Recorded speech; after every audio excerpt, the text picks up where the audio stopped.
பணி ஓய்வு பெற்றார். எளிய மக்களுடைய குரல்களை தன்னுடைய எழுத்துக்களில் அவர் பிரதிபலிப்பார். கந்தர்வனுக்கான அறிமுகம் என்பது நான் தாமிகாசன் நிறைய முறை நான் கேட்டிருக்கேன். சாசனம், அவருடைய புகழ்பெற்ற சாசனம் பாலு மகேந்திரா கதையோசனம் எழுதி அது வந்து கதை நேரம் சொல்லிட்டு ராஜ் டிவியில் கூட அது ஒளிபரப்பாச்சு. அவருடைய இதில் இருக்கிற எல்லா கதைகளுமே வந்து சிறப்பான கதைகள் தான். அதில் வந்து ஒரு கிளர்க்கு, ஒரு கடைநிலை ஊழியர் ஒருத்தர் மாத்தலாய் ஒரு ஊருக்கு வராரு. அவரு வந்து என்ன செய்கிறாருனாக்கா, அது கிராமமும் இல்லாமல் நகரமும் இல்லாமல் ஒரு ஊர். அது வீட்டிலேருந்து ஆஃபீஸுக்கு நடந்தே போயிடுவான். பிள்ளைகளும் பள்ளிக்கூடத்துக்கு அப்படித்தான் போவார்கள். அந்த ஊர்களில் இவருடைய ஆஃபீஸ் நம்பருக்கு எல்லோருமே சைக்கிள் வச்சுருந்தார்கள். ஆனால் இவர்கிட்ட சைக்கிள் இல்லை. அந்த சைக்கிள் வந்து சைக்கிளை பற்றி விவரிக்கிறார் ஒரு இடத்துல. சைக்கிள் இல்லை, அந்த ஊரில் ஒரு ஆம்பளை வீட்டில் இருக்கிறாங்கன்னா சைக்கிள் வெளிக்குதுன்னு அர்த்தம். அந்த சைக்கிள் இல்லாமல் யாருமே இருக்க மாட்டாங்க. திடீர்னு சைக்கிளை தள்ளின்னு போட்டின்னு போகும்போது நண்பர்கள் யாருன்னா எதிரில் வந்தாங்கனாக்கா சைக்கிளை பெடலில் ஒரு கால் வச்சுக்கிட்டு ஒரு கால் தரையில் வச்சுக்கிட்டு பேசுவாங்களாம். அது ஸ்டைல். அது ரொம்ப மரியாதைக்குரிய அதிகாரிகள், நான் பெரிய அதிகாரி பெரியவங்க யாரும் வந்தாங்கனாக்கா அந்த சைக்கிளோட இறக்கிடுவாங்க. அது ஒரு மரியாதையாக. அந்த மாதிரி அந்த சைக்கிளை பற்றி அவர் ஒரு 2-3 சீன்களை விவரிக்கிறார். அதை ஒவ்வொருவரும் ஒவ்வொரு சைக்கிள்காரனோட ஒரு சினைந்து வச்சுருந்தேன். யாராவது ஊர் முனையில் சைக்கிள் ஷாப் கடை கண்டிப்பாக இருக்கும். அந்த சைக்கிள் ஷாப்பு கடையில் போய்ட்டு உட்காந்து டீ குடிக்கிறது, பேப்பர் பார்க்குறது, அதில் வந்து சின்ன சின்ன பயிற்சிகளை சைக்கிளை நீக்கி கொள்வது. இதெல்லாம் 88 காலகட்டத்தில் நடக்கிறது. இதெல்லாம் சொல்கிறாரு. அப்படி இருக்கும்போது அந்த டீ வாங்கி அதை குடிச்சிட்டு ஒரு அளவு செஞ்சுட்டு சைக்கிளை கொஞ்சம் ரிப்பேர் பண்ணி காற்றுலாம் வச்சிக்கின்னு அந்த சைக்கிளில் கடையில் வேலை செய்கிற பையனுக்கு இனமாக ஒரு 2 ரூபா கொடுத்துட்டு வர்றது. இப்படிலாம் இருக்கும் சைக்கிள். இவன் பிரச்சனை என்னன்னாக்கா, மாத கடைசியில் வந்து 25ஆம் தேதி 20ஆம் தேதியே காசு செலவாயிடும். அதுக்கப்புறம் எங்கே அதெல்லாம் கொடுக்குறது? கையை விட்டு இவனே வந்து பியூனுக்கிட்ட கூட டீ வாங்கியா அப்படின்னு சொல்கிற அளவுக்கு கூட தைரியம் கிடையாது. போய் டீ வாங்கடா அப்படின்னு சொல்கிறது கூட தைரியம் கிடையாது. அவன் எங்கே போய் அங்கே உட்காந்துக்கிட்டு அந்த உதவியாளருக்கு இப்போ 2 ரூபா கொடுக்குறதுக்கு என் பையில் பணப்புழக்கமெல்லாம் ஒன்றும் கிடையாது. அவனை அப்படி விவரிக்கிறாரு. ஓசியில் சைக்கிள் வாங்கி தன் பிள்ளைகளை சைக்கிள் கடையில் வைத்து ஒரு நாளும் கிடைத்ததுக்கு அழைத்து போவான். பசங்க நினைக்குமா தன் அப்பா வந்து சைக்கிள் உட்காந்துக்கிட்டு போவார் அப்படின்னு ஒரு நாளும் நினைக்கல. இவனை பக்கத்துக்கு யாருன்னா வருவாங்க சைக்கிள் எடுத்துக்கிட்டு. அப்படி வரும்போது அந்த பசங்க போய் சைக்கிள் சுற்றுறது, மேலே ஏறி உட்காருது, கேரியர் தட்டுறது. இப்போது அப்பா இவன்கிட்ட பேசணும்னு சைக்கிள் வாங்கிட்டு ஓடி வைக்கணும். அது சொல்கிறாரு. 2 பிள்ளைகளையும் படிக்க வைக்க வேண்டும், வீட்டில் எல்லோரும் சாப்பிட வேண்டும், எல்லாருக்கும் துணிமணி நல்லது கெட்டது எல்லாத்துக்கும் கொடுக்கணும் பணம். இதெல்லாம் போகும்போது இவன்கிட்ட காசு எங்கே இருக்கும்? ஊர்கோடியில் வீடு, அதாவது இவங்கிட்ட இருக்கிற காசுக்கு ஊருக்கு நடுப்புற வீடு பிடிக்கணும்னு ஆசைப்பட்டான். ஊருக்கு சென்றா வீடு பிடிச்சாருன்னா அவனால் வாடகை அதிகம், கொஞ்சம் இங்கே கம்மி இங்கே கம்மி இங்கேன்னு பார்த்தா ஊருக்கு முனையில் ஒரு வீடு கிடச்சிச்சு. எல்லாரும் கேட்குறாங்க, என்னையா போய் ஊருக்கு முனையில் வீடு பிடிச்சிருக்கான், இவன் எப்படி நம்ம சமாளிக்கிறான்? ஊருக்கு முனையிலேயே வீடு கிடையாது. எவ்வளோ பேருக்கு பாக்கியம் தெரியுமா?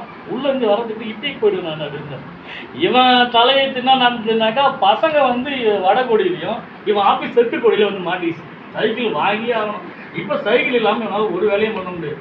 பியூனை பிடிக்கிறான். பியூனை பிடிச்ச உடனே எப்படியாவது சைக்கிள் வாங்கியே ஆகணும் அப்படின்னும் போது ஒரு ஊரில் ரிட்டையர்டான ஒரு அக்ரிகல்ச்சர் ஆஃபீஸ் இருக்கிறார். அவர்கிட்ட போய் சைக்கிள் பார்க்கணும்னா அது திண்ணையில் வச்சுட்டு அடுத்த பைசாலும் சைக்கிள்.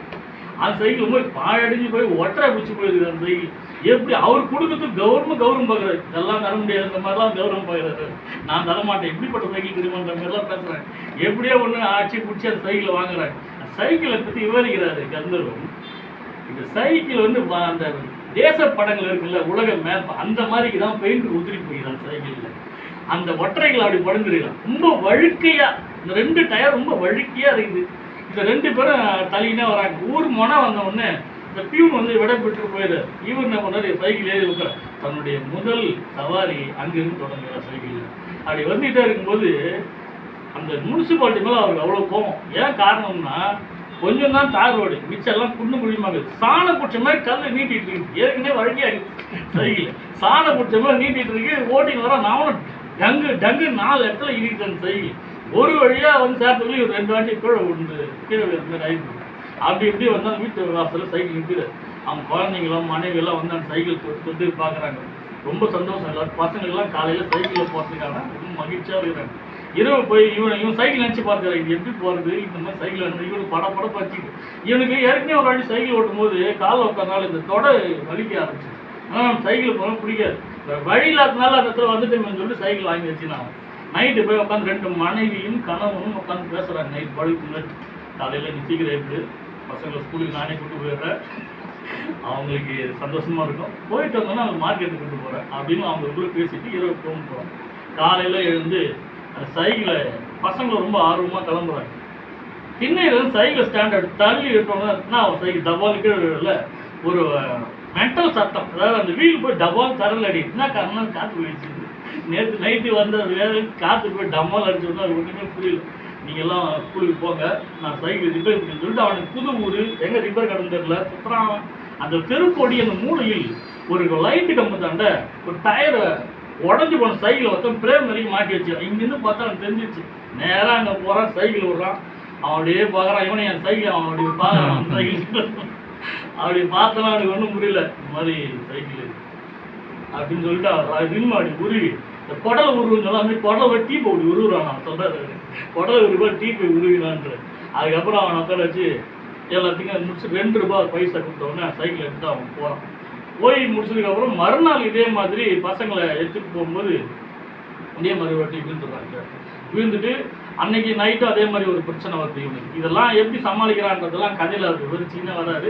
கடைசியில் என்ன செய்கிறாரு அப்படின்னா மறுநாள் இதே மாதிரி வரும்போது போய் நிற்கிறான் அவங்ககிட்ட, எப்படியா டயர் மாற்றிருங்கன்றான். அப்போ நினைக்கிறான் நான் மனசுக்குள்ள, இந்த ஊருக்கு மாத்தல் போட்டவன், இந்த ஊரில் இந்த கடை இந்த ஆஃபீஸு சைக்கிள் விற்றவன் வாங்கி கொடுத்த பியூன் எல்லாரும் ஓட்டு நினச்சி பார்த்துக்கிறான். அவன் திருப்பதி மட்டும் நிற்கிறமேன்னு சொல்லிட்டு அதுக்கப்புறம் அவனுக்கு ஒரு பணம் வீட்டில் போய் மனைவி கிட்ட பேசி அதுக்கப்புறம் கிளாஸ் வாங்கிட்டு வந்து புதுசாக ஒரு சைக்கிள் எடுத்துகிட்டு வந்து அதுக்கப்புறம் அவன் வேலைக்கு போனான். கதையை முடிக்கிறது சைக்கிளோட அனுபவத்தை ரொம்ப தெளிவாக இருக்குது.